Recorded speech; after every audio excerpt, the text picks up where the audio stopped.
Hello viewers, welcome to That Word series on Edify TV, your most informative, educative and inspiring youth channel. Today I'm in Tapa traditional area, precisely Tapa Mutuase, where I'm having a conversation with the paramount chief of Tapa. My guest today is Nana Okofrobo Bafo Kwame Asante II, the paramount chief of Tapa. He also doubles as a vice president of the OT Regional House of Chiefs. Nana, you're welcome to Edify TV. Thank you. Right. I want to start our conversation by asking that on the day of election at the Regional House of Chiefs, when you emerged as the second in command, how was the feeling like? Oh, well, honestly, going to election, you know that it is 50-50. So I least expected, honestly. However, I knew I qualified to be the vice. So it was after the counting, and I realized I've been given the nod to become the vice. I was very happy, and I thank the Almighty, because it's by His grace that I was elevated to that position. Today, I'm in my own home, so I think I'll be changing the language a bit, right? A little English and more of the Twi language. So, Nana, abra wu fiase se obebun esi wa adwemu paramount chief ohinkese ana ohimpo a wo Tapa kurom ha. No kware dia se me fi ahimfi a me fi nkonwa fide na ekwa no ta enye obia na nsa kanti no kware momu dia na menim se me fi ahimfi na mo manye ni se me ba betena ha mo so ta ma me ye adwuma kodu ba bi wo the age no na me fi se nya dia me ba behwe Tapa man so because na mani afika kra. Wow. Yo, Nana, in say why you're sre nida na asre adwuma na you mu nkrabata miensa ye wo omo mu kun asase so omo mu kun onso so ene ona okun ewewiem. So we have the army, the air force and the navy. Now we are naval officer. Can you walk us through firefa sa bre wajuma brain usuku komuni wajuma brain o school there mission tena amanase a ebensuhu. Okay. And ye 40 sinu. Okay. Nti du baby ati se me ko school no na odi me ko Koforidua. Okay. Nti ho na me ko fi ase 1947. Na me fi school ase wa President Primary and Middle School. Nti me tena ho from 47 to 1956. Okay. Nti me wie ho na me ko me brother nchen wo Takoradi. The honor of the vocational school, acquire carpentry, I joined to start. A chin Namsanko Technical School, DVA. Never you do baby bear 1960, and I'm call timber service as learned timber examiner, forestry division. Once a counter locks in now, a butcher in acquire round locks. Now send a back on a department to do a Hawaii examination. Because in Riano, defect PU, say, who knew how my womb, this and American. So one said, I would you try around locks in a thing. Be able to have a friend, what you knew what you say a double heart, the annual double heart, or maybe a over yes. One of the defects was a double heart. Balcom also wandering heart. So what you log now Baku was through Oklahoma, Baku of Fem. Tina defect in your hobby brave. The Honsimia Jumaka Crabbe and Fisher Biasan. And to be precise, in September 1963, and our farmer Navy, Niyako Kumasi Armed Forces Recruit Training Center, Ohana Yokufiasi, Koya basic training by 10 weeks. Near Sangbai. But military training, first year, 6 months. Okay. Until you feel honor, never, I say what do we call department by department. The work of your social, you know, Now, department of shipwright. Shipwright, they are responsible for the maintenance and repair of ships. Okay. That is warships, Ghana Navy ships. The order me call on. I do baby now. It is a upgrade war skills. You know, Ghana Military Academy and Training School. They won't okay. To order me call for 6 months, January 1969 to June. They acquire advanced education. We are already signed for the GCU. You know, I October and a Navy, the Mukabruchiri, United Kingdom, Royal Naval Marine Engineering School. On a Commonwealth Shipwright course. On our Gosport, Hampshire, that is the southern part of England. Wow. And then where did they kakra? Oh, kakra, Obrani the Afumuka. Wow. They continue from 69 October to March 71. Na Pesamba, Ghana. Hereby now warfare performance, what do you call training department as an instructor. Okay. The also your career human war and social duties in there. Across both technical and theory. Now, we should baby, you know, Nafi warfare no dem call Ghana Military Academy to be trained as a commissioned officer. Wow. The Navy. Wow. On we train Ghana Armed Forces officers in the call in 1981. The 82 men in the commission as an officer sub-lieutenant. Wow. I was under call back to second day. Okay. They do what they call dockyard. Or on slipway, or on a number of ships here by repairs in a din in our. The horse here, queer Juman Kakra or the fair you do, baby, you know. Not to say courses, you know. The courses are Kakra me within the armed forces, you know. Me a fire officers course and a queer and war. Teaching I Bama camp. Okay. A queer known for about 2 months. And reaching a public and non-public account course, and the Armed Forces Pay Office, and in 1984. If you honor, it's an international humanitarian law course, and also your career rotation. Just to know, because in war, or be convention, and I say, Wukum Nipakeke. Now, Yamraba couldn't say, Ubi airborne force.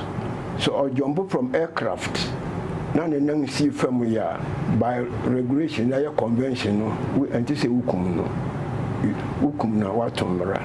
Kushisia do okurate but because unipa senguma or harmless. Okay. There's very little he can do. But see who a TV so Rambo so no if so sa no ba kuku ba family no shoot. What about that? Oh, an more convention convention normally you don't have to buy Geneva Convention okay.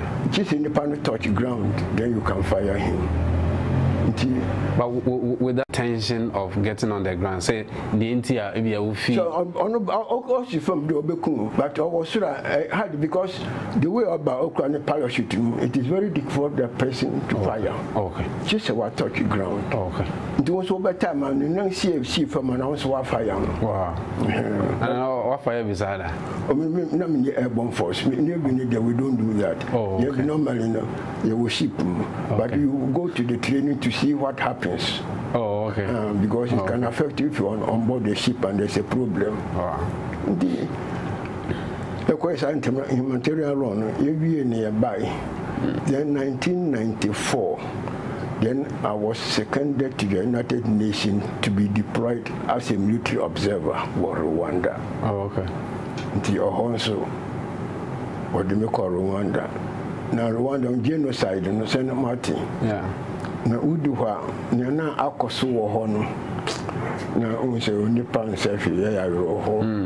We'll come back to some of those lessons that osuyenhuna wanya ewo sa ejumemu from soja abreso abepem ene na amaye mabunu so tapama mo hwe sa dwumadi afofra wo hwefi amanone baby bia wo bia yene nana okufrobo Kwame Asante the second awe tapa mahine ene edi nkomo pesi esue bibi fi na brabum na afi oman so a oda no yesue bibi efi oman eno dinana yemra tapa yeka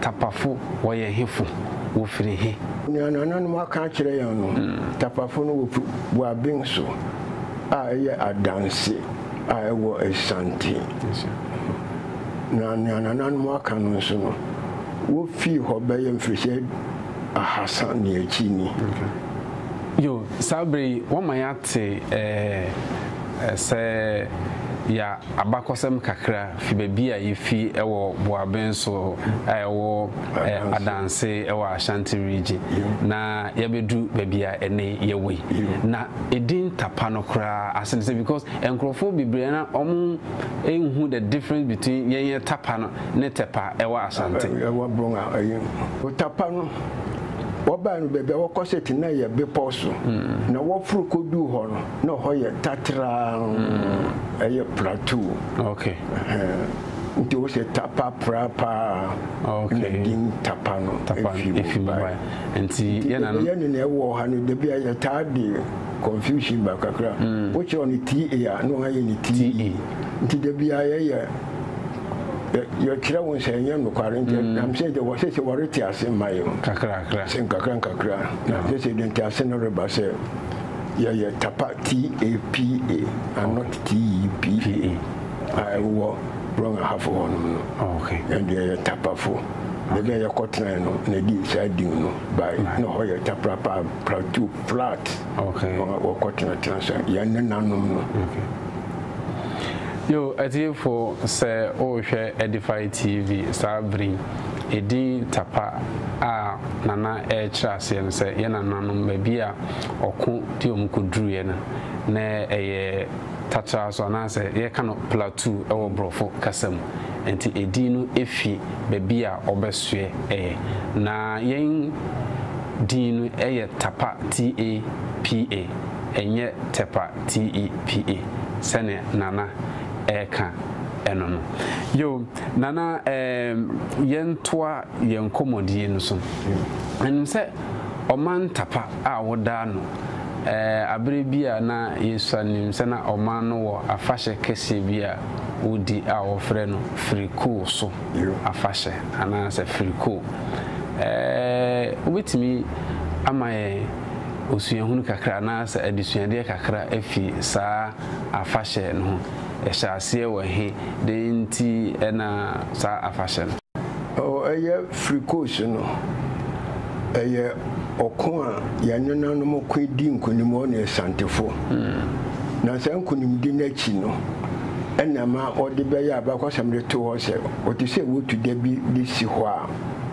afibia mu no wo kai sa dan pan matapafo no ne ntokwa wo kono onye santefo no na masa frikos no bai nte ntokwa wa nanano mo kwen fi bebre ya be sinko na nkonimdi a yedi no ena nanano mo hye de bi de to ho a afibi no ngatena se no ngakai sa da pan na edin ewa asechire na se wa asechire ase ne sen frikos ni BI potia no hono na wo friend frikos ai wa be power no so nti no hono sare na wo friend ho nti wo wie no wo friend frikos afashe because ohona wo kwan wo didi nkoni okay yo mesen so mabisa se oman tapaman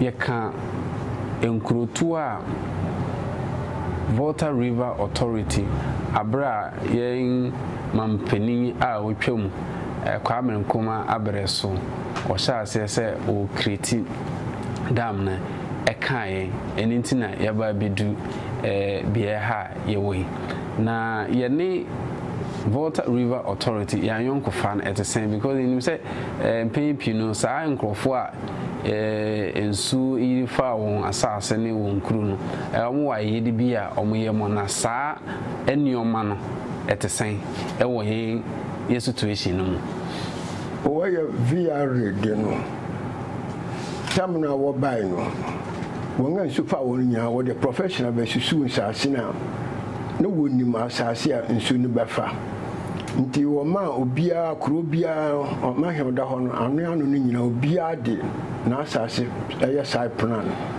the quite for compensation na fe wo ba no so no time na oba ba wonim se nipa no nsu betu won nti ati se wo hwehwe baabi no wo de won kotena resettlement nti eyo among like Brenia senior daddy nsu fa won sase nyina akani tapa abota se dia an kanu papa baby party bi but or dey Brenia se dia won nyina akɔhye nsu ase nti wo hwehwe baby de ma won tenan and wo san hwehwe asase kakra ma won a wo bedidi so nti wo ho ewo mu ma ya wo sisi schools no mo ne ade ma won a ewo ho a wo reba nti we be fa ne se wo re ye na mum to say obetima ya no mo anka ya ma ni badu go na say school down a p research or wo be ye kan no compensation no so won atua kodu baabi na bi time president Professor Mills wo no say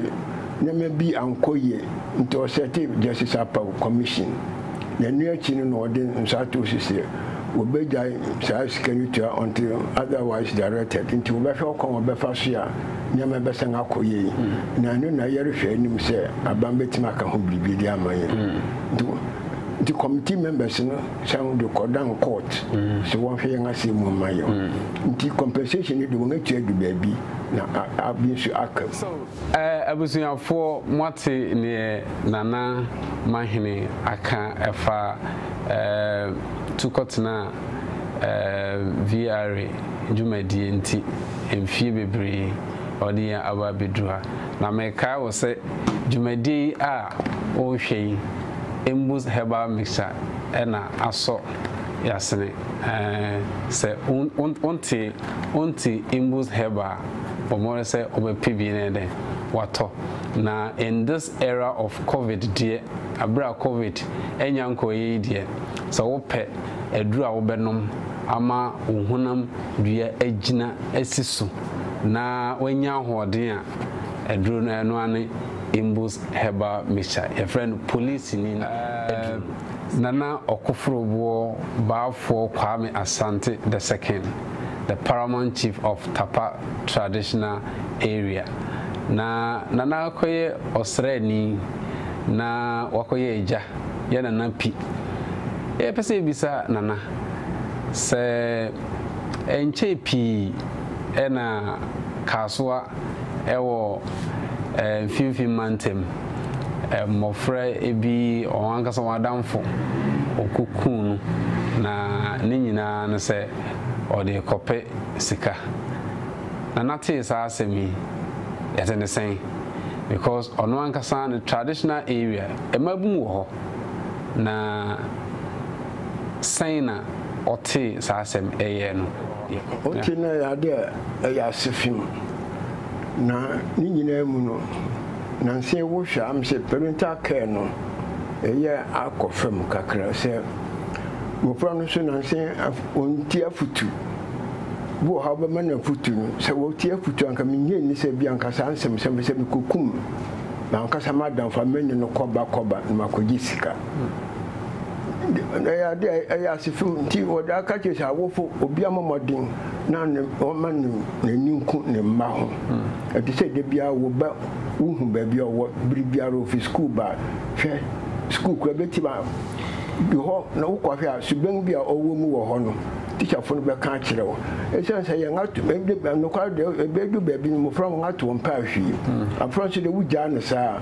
ne ope no be ye ena masanse nyina de abate se kan no wonko school na wo pon a wakofa baabi ansa na wakofie wudu fie a wo ho be kire wo but edu baabi no nim se parents wo no kware de wo kan ne ba ko school kwa na wa ma ya de efa no ko sise bibia si ansa no who say ye di achi na nation dey ya asefuma ti say ye nyina ye di tuemfo na ye tumufra no so fo no atia afutu won awofo ho na bia sa na man te betwa yo ayese kamewura ye fi asemba ko na ebedu Tapa traditional area de e say egua kese bi pa e wo Tapa aboto ase na yemisa na say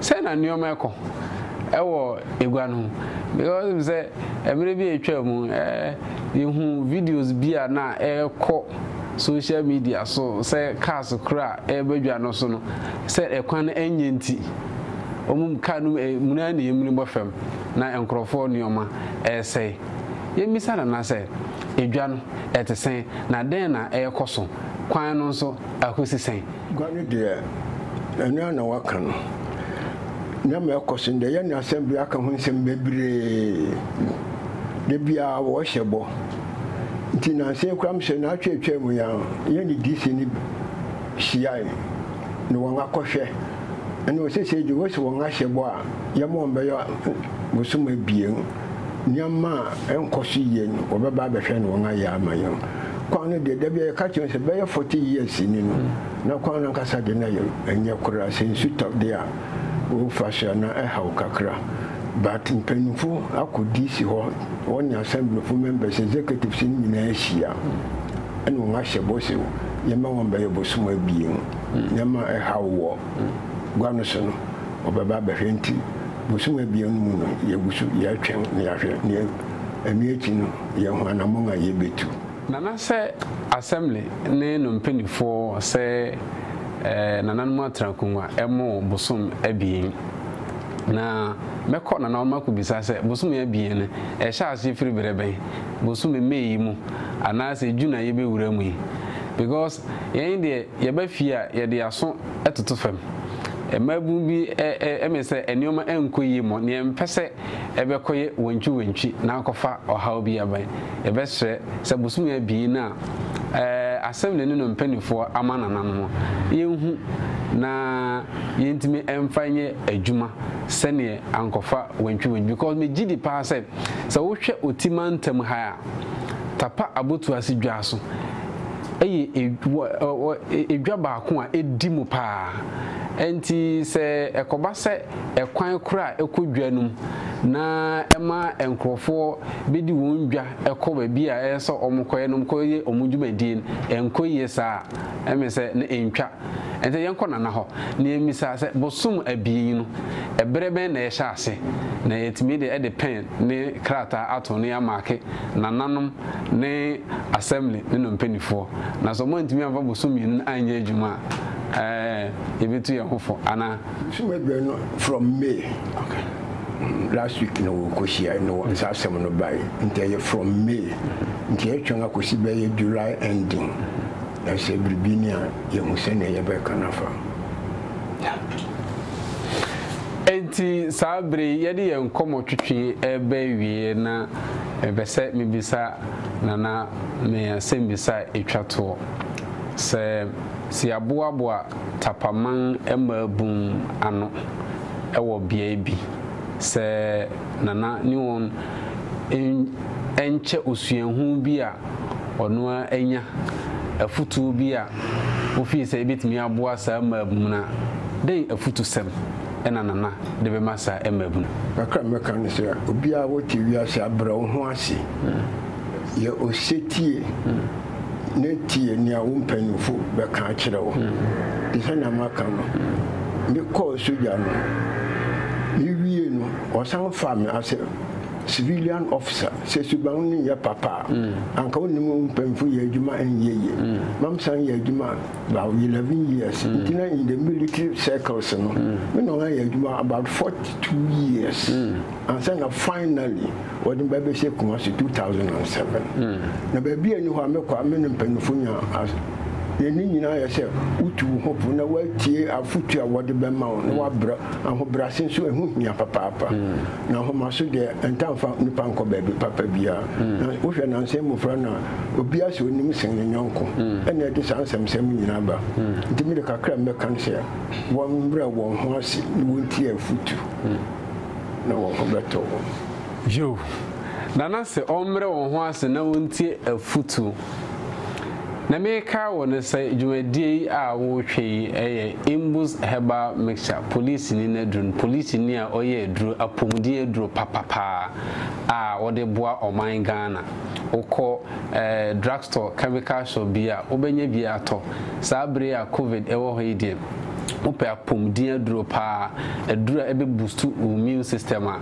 eye Imbus Herbal Mixture wo mo se be bia wo bia obepe bi no ede wato na wano na nkrofo edi ho adanse na woto a ebeboa wo ne na mahene ekan no mabum so opese ukọ nkan ewa abrabo mu a ese wutie futu na obre ho ase na no ene bitimi aboa wo ama watimi de edi ewa abrabo mu ya se wo no waso ahwe wafam na hu se ne ete na se akawa free ensu ase be kire se denche mo de ewu amenje na chenje nananom yesa na mka no sa no de ebeda nanase se wanya ebre ne ya twetwe sa enkomo yi aha aye Edify TV that word series osomfo nana esiedu enam de dwumadi ebre wo da mu nyina ase